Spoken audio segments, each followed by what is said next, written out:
Are you okay? Gemes banget gue. Bener-bener, no banget buat gue. Gue suka cerita. Dan membicarakan sesuatu yang gue sukai adalah sebuah kesenangan bagi gue. Kalau kamu suka cerita juga, then come right in. Cause that's what Turi Kata Oge is all about. Hai, selamat datang atau selamat datang kembali di kanal YouTube Turi Kata Oge. Dalam video kali ini gue ingin membahas tentang hal-hal apa saja yang biasanya cenderung membuat gue merasa tidak nyaman, kurang bisa menikmati suatu cerita, atau ya sebenarnya bikin gregetan gitu ya ketika lagi baca atau nonton sebuah cerita. Ketika merencanakan video ini, gue melihat bahwa sebenarnya ada cukup banyak sih hal-hal tersebut, story pet peeves gue ini. Nah, cuma kemudian dalam video ini gue mau coba pilih 10, dan nanti kamu bisa lihat bahwa hal-hal tersebut bisa aja berkaitan dengan tema, atau juga bisa berkaitan dengan trope sebuah cerita, atau juga penulisan dari cerita itu sendiri. Video ini akan gue bagi menjadi 3 bagian. Yang pertama, gue akan sebutkan hal-hal yang biasanya cenderung ditemukan di cerita yang ada unsur romance-nya atau unsur dramanya. Terus yang kedua adalah hal-hal yang berkaitan sama penulisan tokoh, ya perkataannya, penokohannya gitu. Dan hal ketiga adalah hal-hal yang berhubungan dengan cerita yang ada unsur action atau fantasinya. Sebelum gue masuk ke pembahasan, gue juga mau mengajak kamu untuk berbagi apa saja hal-hal yang kamu nggak suka ketika dimasukkan ke dalam sebuah cerita. Silahkan sampaikan, bagikan pet peeves kamu ketika baca atau nonton sebuah cerita di kolom komentar.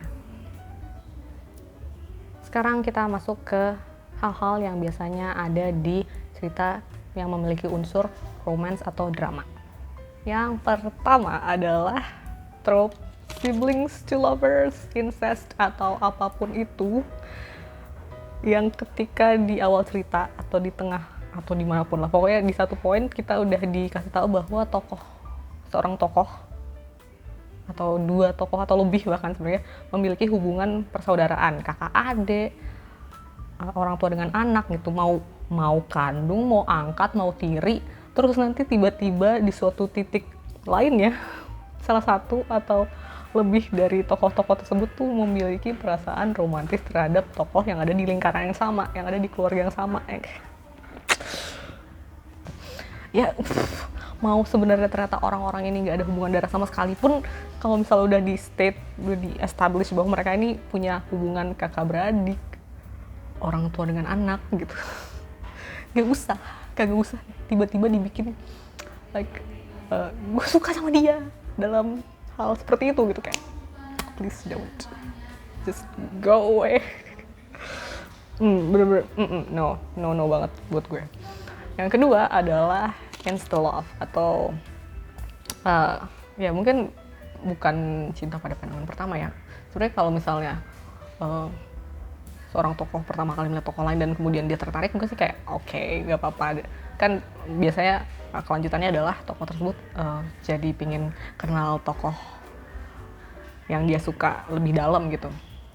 Yang gue gemes adalah ketika si tokoh A dan tokoh B ini, let's say tokoh A, ya mari kita sebut mereka tokoh A dan tokoh B. Yang gue sebel adalah ketika mereka belum pernah mengalami apa-apa bareng, belum pernah komunikasi banyak gitu, cuma chit-chat doang, terus tiba-tiba seorang tokoh tuh bilang I love him. Hello, are you okay gitu kan? Yang bener aja, aku love gitu kan, kayak nggak masuk akal buat gue. Please give me more gitu. Hal yang ketiga adalah ketika banyak tokoh secara bersamaan tiba-tiba suka sama satu tokoh yang sama gitu. Bahkan ketika sebenarnya traits, sifat, sikap dari si satu tokoh itu tuh kayak sebenarnya nggak yang gimana banget gitu ya, kayak siapapun bisa punya sifat yang kayak gitu kan. Ya dalam kata lain sebenarnya gue nggak terlalu suka harem atau reverse harem gitu. Setelah gue meneliti, setelah gue perhatikan ya, biasanya gue paling maksimal nih 3 tokoh suka sama satu orang yang sama gitu. Itu gue masih kayak oke. Dan itu pun udah membuat gue capek sudah, kayak aduh gitu. Iya kan, capek kayak ya ntar yang lain sakit hati, yang lain siap ya, you know right, like kayak gak bisa milih satu juga kadang-kadang gitu. Jadi itu untuk yang ketiga. Nah yang keempat ini mungkin jelasinnya tuh lebih ke arah kayak distorted portrayal or understanding of love. Jadi kayak pemahaman atau penggambaran cinta yang ngaco gitu menurut gue. Misalnya lust equals love, ketika nafsu disamakan dengan cinta gitu. Terus atau cinta dalam toxic relationship yang nggak dilihat sebagai sesuatu yang salah gitu, malah diglorify, malah diagung-agungkan gitu. Itu tuh juga bikin gue ya ampun, tolong. Bahkan juga dalam cinta yang dalam keluarga gitu, ketika cintanya tuh kayak ya aneh lah gitu menurut gue. Gimana juga jelasin ya. Oke, ya pokoknya gitu. Pokoknya ketika cinta digambarkan dengan toxic atau dengan egois gitu, itu biasanya membuat gue agak gak nyaman dan kayak really gitu. Nah sekarang masuk ke hal-hal yang berkaitan sama penulisan tokoh. Ya, penulisan tokoh. Yang pertama, hal yang kurang gue suka adalah ketika tokoh utama, ini terutama ya, tokoh utama itu nyebelin. Mungkin dia morally baik gitu, secara moral mungkin tokoh utama ini nggak terlalu bermasalah, tapi nyebelin aja. Bukan nyebelin yang lucu, tapi nyebelin yang emang nyebelin kayak gitu. Ini subjektif banget ya.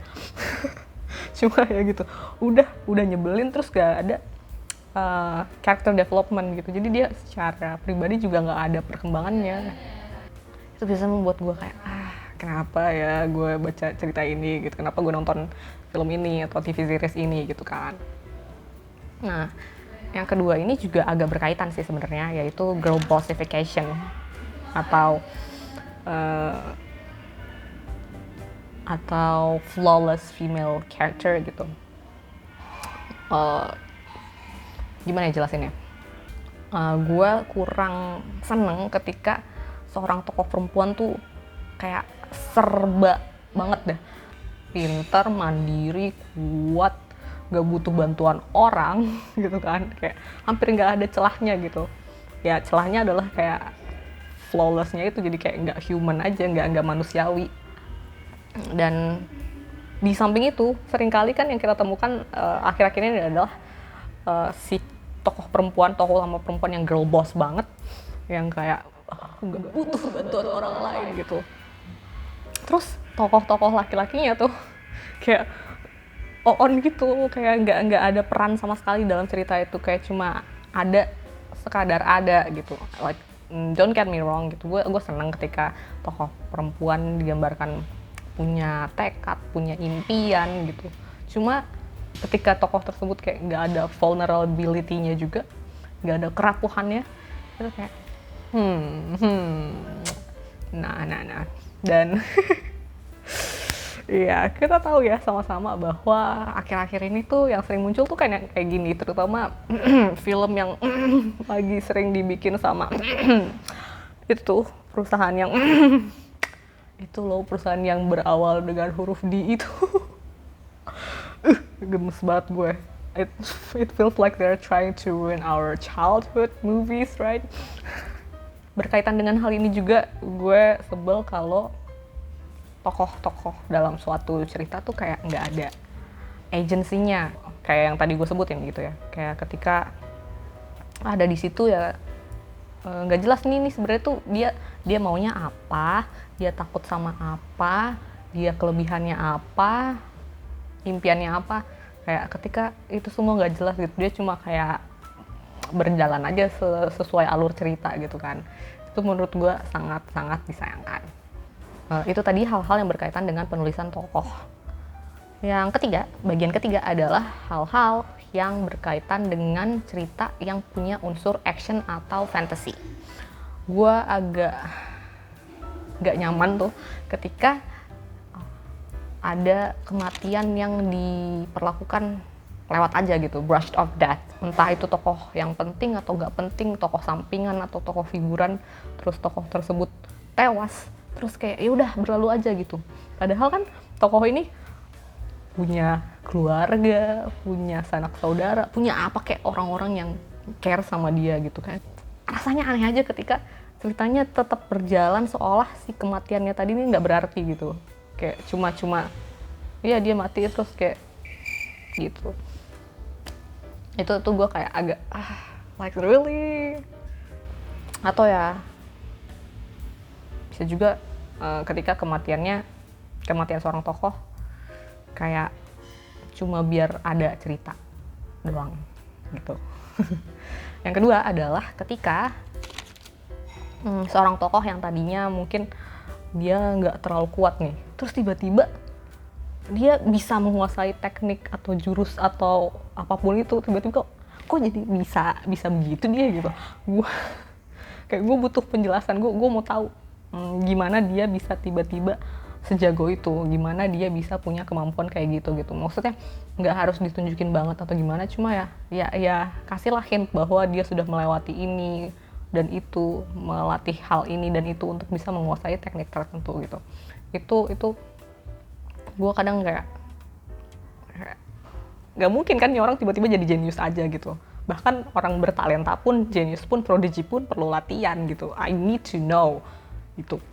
Hal ketiga yang cenderung biasanya tuh bikin gue menghela nafas adalah dialog yang nggak ada subtext atau dialog yang berisi info dump. Sebenarnya ini dua hal yang beda sih. Jadi kalau dialog tanpa subtext itu adalah dialog yang kayak nggak ada makna yang lebih dalam di dalamnya gitu.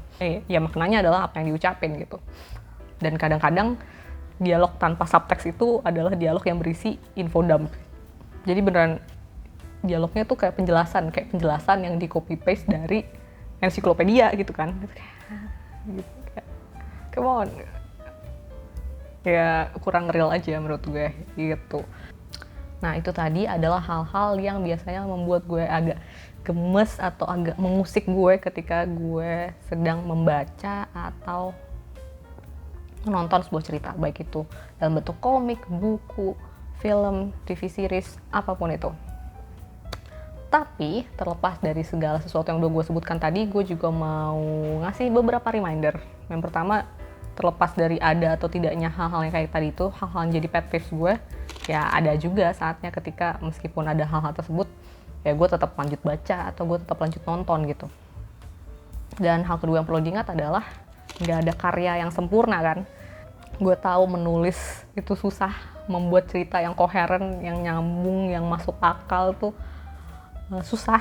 Jadi gue rasa ya ada atau tidaknya unsur-unsur tadi itu ya nggak menjadi 100% hal penentu buat gue secara pribadi untuk lagi-lagi ya untuk lanjut baca gitu.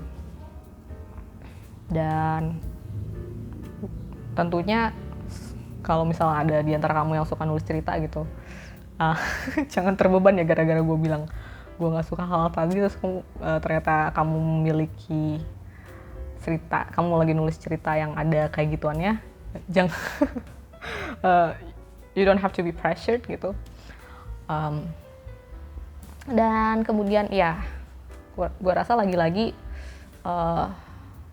pertanyaan pentingnya adalah mengapa dan tujuan juga. Jadi kayak baik sebagai seorang penulis, begitu juga sebagai pembaca gitu. Kalau untuk penulisnya sendiri, maksud gue adalah gue rasa hal yang penting adalah mengingat mengapa seorang penulis memasukkan unsur-unsur yang dia masukkan gitu. Misalnya kayak trope-trope tadi gitu, trope atau tema atau hal-hal yang mungkin tadi sempat gue mention, misalnya sesuatu yang toksik gitu dimasukin ke dalam cerita. Ya mungkin aja kan sebagai penulis ada maksud tersendiri mengapa unsur tersebut dimasukin ke ceritanya gitu. Dan gue rasa ketika seorang penulis, pembuat cerita, storyteller gitu, peduli dengan karyanya dan peduli juga dengan audiensnya, dengan pembacanya, dia akan bisa terus berusaha untuk eksekusi cerita atau karyanya dia dengan sebaik mungkin gitu. Dan harapannya kan pasti juga bisa punya dampak baik buat audiensnya. Dan buat kita pembaca atau penonton gitu, selalu ingat apa sih tujuan kita ketika mengkonsumsi sebuah cerita. Mungkin di saat tertentu kita mau dapat hiburan atau dapat insight baru, dapat pengetahuan baru. Gue rasa penting banget untuk mengingat hal-hal tersebut. Dan kalau misalnya di dalam konteks kehidupan kita, dalam konteks situasi kita pada saat lagi mau baca atau lagi mau nonton, terus kayak ternyata kamu melihat bahwa cerita ini nggak relevan, atau kamu pikir ya cerita ini kayaknya bukan sesuatu yang penting-penting banget gitu untuk kamu konsumsi saat itu, ya udah tinggalin aja, nggak apa-apa. Mungkin kamu bisa balik lagi nanti, atau ya nggak baca sama sekali juga nggak masalah gitu kan ya. Gitu. So semangat buat yang membaca, yang menonton, dan juga yang membuat cerita. Semangat untuk menjadi mindful. Dan itu aja sih untuk video kali ini. Terima kasih banyak buat kamu yang udah mau nongkrong bareng gue, dengerin gue ngoceh gitu. Dan mau juga ninggalin komentar untuk bisa diskusi dan cerita bareng. Kalau misalnya kamu suka video ini, jangan lupa tekan tombol like-nya dan bagikan juga video ini. Dan kalau misalnya belum, silahkan tekan tombol subscribe-nya. Itu akan menjadi salah satu alasan buat gue untuk tersenyum. Dan ya, selamat melanjutkan aktivitas kamu, selamat berjuang. Dan seperti biasa, selamat menjalani hidupmu di sebuah cerita yang jauh lebih besar dari yang bisa kamu bayangkan. Sampai ketemu di video lainnya. Dah!